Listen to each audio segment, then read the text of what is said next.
Hello guys, आज हम बात करने वाले हैं इंट्रोडक्शन ऑफ द कंप्यूटर। कल हमने बात करी थी इंट्रोडक्शन ऑफ RSCIT कोर्सेज पे। आज हम बात करें इंट्रोडक्शन ऑफ कंप्यूटर। तो इंट्रोडक्शन ऑफ कंप्यूटर के अंदर क्या कोर्सेज हैं, कैसा होता है, क्या है, उसके बारे में देखते हैं। ये फर्स्ट यूनिट है हमारी, यूनिट यहाँ से चालू हो चुकी है। यूनिट फर्स्ट जो है वो इस समय में ऑन हो गया है, यूनिट फर्स्ट। तो यूनिट फर्स्ट में क्या होता है, कैसे काम किया जाता है और इसमें क्या क्या है वो सब बातें आज बता रहे हैं। सबसे पहली चीज़ आती है कि अपन RSCIT के अंदर के अंदर क्या करेंगे, कंप्यूटर कोर्स करें। तो कंप्यूटर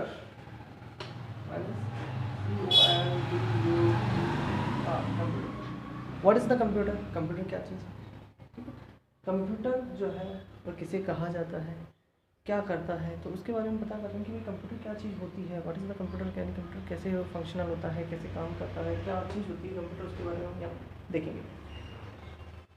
तो कंप्यूट जो है, कंप्यूटर जो है अपना, वो दो शब्दों से मिलकर बना है, COMPUT। कंप्यूट, कंप्यूट का जो होता है अर्थ वो है गणना, गणना। और इसी शब्द से, कंप्यूट शब्द से ही क्या बना है, हमारा कंप्यूटर बना है, COMPUTER, यानी कि गणना करने वाला। तो दैट्स कंप्यूटर जो है किससे बना है, कंप्यूट शब्द से बना है। और जो कंप्यूट का अर्थ होता है वो होता है गणना करना। तो उसी प्रकार से कंप्यूटर शब्द का जो अर्थ हुआ वो क्या हुआ, गणना करने वाला यंत्र। तो यहाँ से आपको बात समझ में आ गई होगी कि कंप्यूटर जो है उसका नाम जो है कंप्यूटर क्यों रखा गया है, क्यों, क्योंकि वह वाला हिस्सा है COMPUT, इसका मतलब होता है गणना करना, और इंडिया में कंप्यूटर करने वाला जो था उसका नाम कंप्यूटर। अब बात करते हैं कि क्या कंप्यूटर गणना ही कर सकता है, क्या कंप्यूटर के अंदर केवल कैलकुलेशन वगैरह काम करते हैं, बहुत सारे काम कर सकते हैं। हम उसमें टाइपिंग कर सकते हैं, इंटरनेट चला सकते हैं, गेम खेल सकते हैं, बहुत से और भी अलग अलग तरह के हम उसमें काम में लेते हैं। लेकिन यहाँ पर बात आ रही है कि गणना करने वाला यंत्र क्या कहलाता है, कंप्यूटर कहलाता है। तो इसका मेन जो उद्देश्य था, कंप्यूटर बनाने का जो मेन उद्देश्य था वह क्या था। कंप्यूटर को बनाने का मेन उद्देश्य यही था कि एक ऐसा यंत्र बनाया जाए जिसके अंदर क्या कर सकें, हम गणना कर सकें। इसलिए इसके बेसिक मोटो यानी कि इसके बेसिक उद्देश्य के कारण इसका नाम क्या रख दिया गया, इसका नाम कंप्यूटर रख दिया गया है। हर चीज़ का एक नाम के अंदर अपना एक अर्थ होता है, जैसे वॉशिंग मशीन कपड़े धोने वाली मशीन, फैन हवा देने वाला, ठीक है। उसी प्रकार से कंप्यूटर मतलब कि गणना करने वाला यंत्र, दैट्स ऑल। यहाँ पर जो कंप्यूटर शब्द है वह कंप्यूट से बना है, और उस कंप्यूट का अर्थ होता है गणना करना, तो कंप्यूटर का अर्थ हुआ गणना करने वाला यंत्र। अब क्या हमारे पास में बहुत पहले जो समय की बात करते हैं, बहुत पहले की बात करेंगे, तो क्या कंप्यूटर होते थे, अगर नहीं होते थे तो गणना किसे की जाती थी, या फिर सबसे पहले वस्तु ही जो थी गणना करने के लिए कंप्यूटर ही बना, तो ऐसा नहीं था।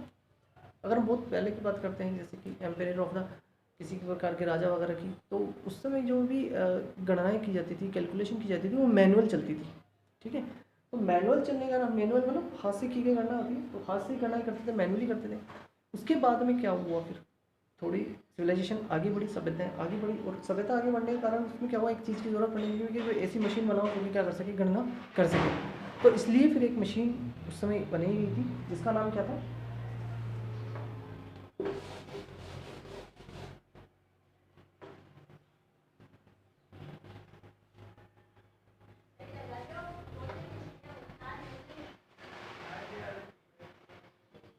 अबेकस।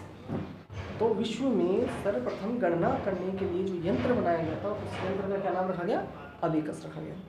अब जो अबेकस जो यंत्र था उसको बनाया किसने, तो जितने भी टेक्निकल जो वर्क है या टेक्निकल मान लीजिए इस तरह के कैलकुलेटर हुआ वगैरह, तो इन चीज़ों का अधिकतर जो, अब जैसे हमारे कंप्यूटर की बात कर रहे हैं, कंप्यूटर के अंदर अधिकतर जो पार्ट्स होते हैं वो कहाँ के होते हैं, मेड इन चाइना। तो उसी से आप याद रख सकते हैं कि अबेकस को कहाँ बनाया गया था, चाइना वालों ने बनाया। अबेकस को कहाँ बनाया गया है, अबेकस को चाइना में इन्वेंट किया गया है। इसका आविष्कार कहाँ किया गया था, चाइना के अंदर किया गया।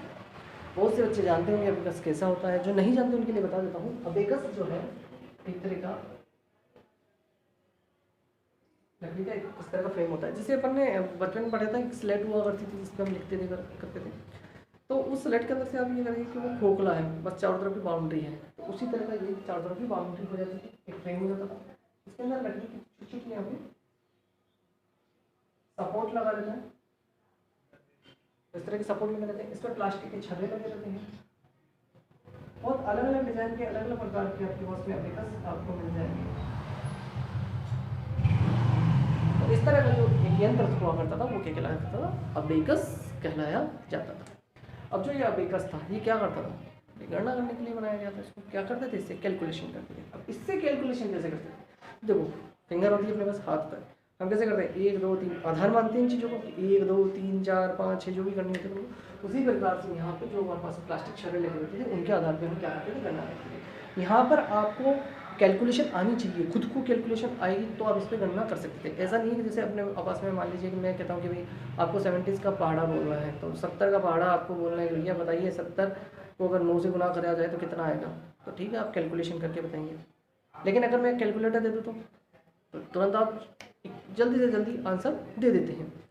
लेकिन यहाँ पर क्या है? यहाँ पर अगर आपको कैलकुलेशन आती है तो आप खुद कर पाएंगे, इसमें कोई मशीन आपके लिए काम नहीं करेगी। तो यहाँ पर हम इन कंप्यूटर डिवाइस को 2 भागों में बांट देते हैं। 2 भागों में बांटने का मतलब क्या होता है? एक तो हो गया यांत्रिकी, जिसे हम बोलते हैं मैकेनिकल, एक दूसरा हो गया गैर यांत्रिकी, नॉन मैकेनिकली। तो 2 प्रकार की डिवाइस होगी, यांत्रिकी और गैर यांत्रिकी। यांत्रिकी जो किसी ऊर्जा के माध्यम से चलती है, चाहे वो ऊर्जा कोई सी भी हो, सौर ऊर्जा हो या फिर अपनी एसी-डीसी ऊर्जा हो, इलेक्ट्रिसिटी हो, कुछ भी हो जिसके माध्यम से चल रही हो वो क्या है? यांत्रिकी। जो बिना किसी ऊर्जा के चल रही हो वो कौन सी होगी? गैर यांत्रिकी। जो बिना किसी ऊर्जा के चल रही है वह गैर यांत्रिकी, यानी कि हमारे माइंड से चल रही हो वो चीज़ क्या हो जाएगी? हमारी गैर यांत्रिकी। तो अबेकस जो था वो किस प्रकार की डिवाइस थी? गैर यांत्रिकी डिवाइस थी। अबेकस किस प्रकार का डिवाइस था? गैर यांत्रिकी प्रकार का डिवाइस था।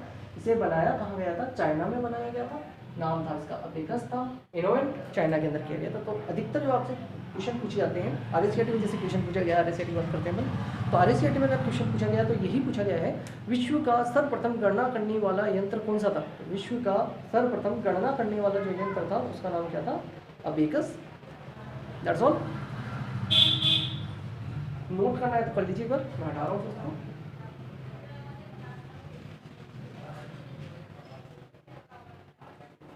एक चीज इसके अंदर बच गई है, अबेकस जो था चाइना में कहलाता था, लेकिन जापान में भी इसका यूज किया गया था। इस डिवाइस को यूज किया गया था, जापान में भी यूज किया है।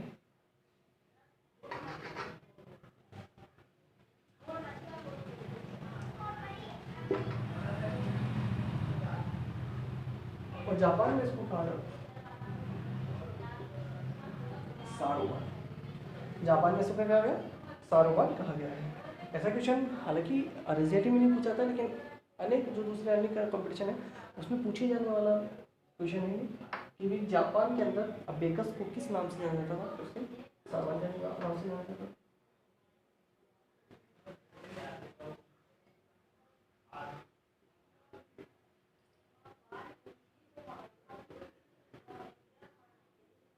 भारत में इसे अब्बेस या अब्बास के नाम से जाना जाता था। तो देखिए विश्व का सर्वप्रथम गणना करने वाला यंत्र क्या क्या नाम है? विश्व के सर्वप्रथम गणना करने वाले यंत्र का क्या नाम है? अबेकस। विश्व का जो सर्वप्रथम गणना करने वाला यंत्र था उसे कहाँ बनाया गया था? चाइना में बनाया गया था। विश्व के सर्वप्रथम अबेकस जो था गणना करने वाला यंत्र था उसे जापान में क्या कहते थे? सारोबान कहते थे।